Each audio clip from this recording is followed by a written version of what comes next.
Good morning YouTube family. আজি এটা নতুন ভিডিঅ' লৈ আপোনালোকৰ মাজলৈ। তো ৰাতিপুৱা 6টাতে উঠি মই ৰেডি হৈ গ'লোঁ আৰু আজি সোনকালে উঠাৰ কাৰণ আছে। ইফালে মোৰ দুকখনো ধুনীয়াকৈ চাফা কৰি ল'লোঁ আৰু 9:30 পাৰে হ'ল। গাড়ী পূৰা চিকনা কৰি দিছোঁ কাৰণ দূৰলৈ যাবলগীয়া কথা। আৰু আপোনালোকে ভাবিছে চাগে গৈ আছোঁ ক'লৈ।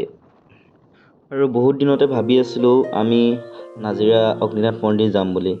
তো ফাইনেলি আজি ওলাই আহিলোঁ আমি অগ্নিনাথ মন্দিৰ যাম বুলি।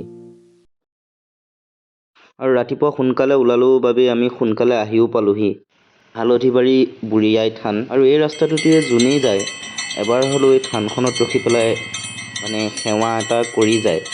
আমিও এপাক ৰখিলোঁ, ধূপ চাকি জ্বলালোঁ।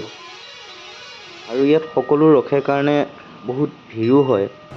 আৰু দেখিব পাইছেই গাড়ীবিলাক বহুত জাম হৈ যায়, মানুহৰো ভিৰ বহুত। ব'লক আকৌ আমি যাত্ৰা আৰম্ভ কৰিলোঁ। ইফালে লাগিছে ভোক, হোটেল এখনত সোমাই কিবা এটা খাই ল'লোঁ।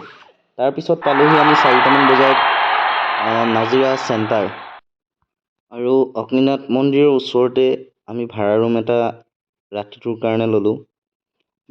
আৰু পাৰ্টীয়ে পূৰা লেকচাৰ মাৰি আছে, কাইলৈ ক'ল যাম, কি কৰিম, কেনেকৈ যাম, কাৰ লগত যাম।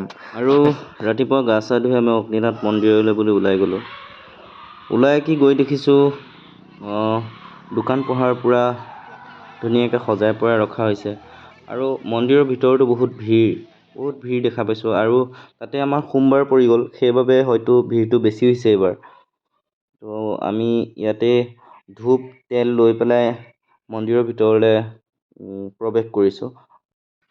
আৰু সোমাই কি দেখোঁ বহুত দূৰ দূৰণিৰ পৰা মানুহবোৰ আহিছে।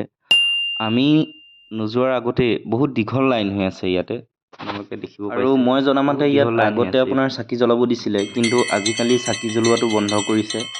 ইয়াতে আপুনি ধূপ জ্বলাব পাৰে আৰু মন্দিৰৰ এগছি ডাঙৰ চাকি আছে তাতে। আৰু আনফালে দেখিব পাইছে বহুত দীঘল লাইন ইয়াতে ধৰি থকা হৈছে। গেট বনাই দিয়া হৈছে আপোনাৰ 4টা এইফালে।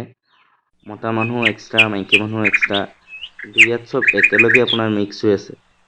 কি কৰিব উপায় নাই। ইয়াতে আমি ভক্তৰ কাৰণে CC কেমেৰা দি পেলাই আপোনাৰ LCD লগাই দিয়া হৈছে, যাতে ভিতৰত আপোনাৰ পূজা পাঠ যি কৰে LCDত আপোনাৰ চাই থাকিব পাৰে মানে।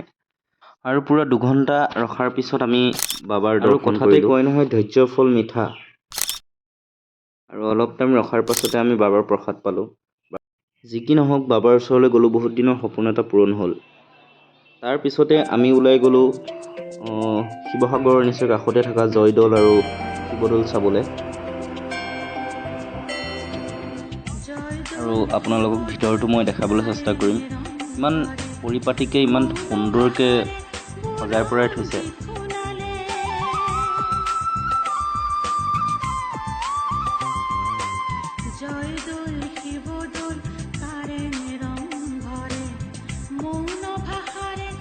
ভাল লাগে নিজকে, ইমান ধুনীয়াকৈ পৰিপাটিকৈ থৈছে, সঁচাকৈ ভাল লাগে।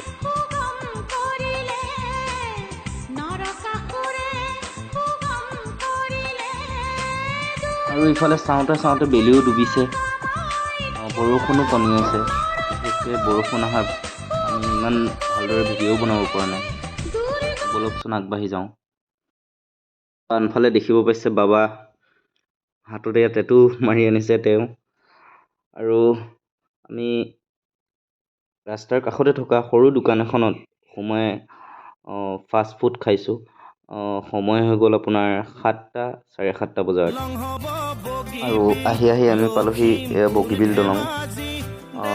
আমি বগীবিল দলঙৰ ফালে অহাৰ কথা নাছিলে, কিন্তু লগৰকেইটাই ক'লে যে আহিছোঁ যেতিয়া এপাক ঘূৰি যাওঁ। তো বগীবিল দলং এয়া আপোনালোকে দেখিব পাইছে কিমান ডাঙৰ দীঘল দলং। আৰু আহি লখিমপুৰত মোৰ লগৰ এজন পালোঁ।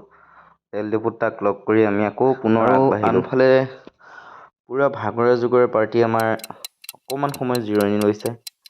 গাড়ীৰতো অৱস্থা নাই, পূৰা ৰেইনকোট লগাই বৰষুণৰ ফলত অৱস্থা বেয়া কৰি দিছে আমাক। গাড়ী দেখিব পাইছে আপোনালোকে কি অৱস্থা হৈ গৈছে।